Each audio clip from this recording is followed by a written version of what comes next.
Puncini ai khôi gi nu ngại và nó thân lỡ bà mà bột ni ai khôi gi ao quạt và lấy trơ bà cha cái ni xét cái ni quay cái ni chặt cái ni phải cho vào ta khăn cái ni apa mà ta lâu cái ni nu ngại đó nằm bàn phải ngay nu ngại hồ lô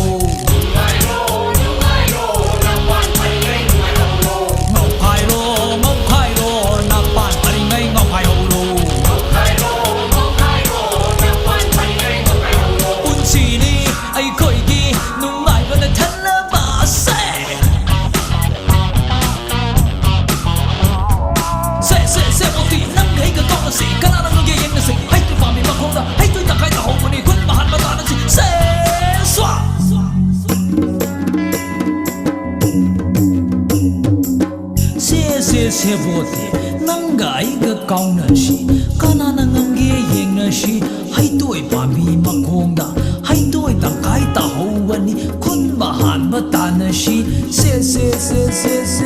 xóa. Kalunu,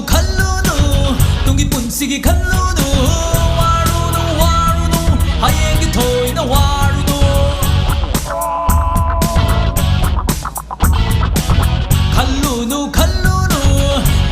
Sige kalunu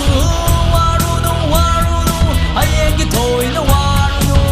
na sige kaluda ayenge kalunu na sige kaluda ayenge kalunu ngarandi nungai ki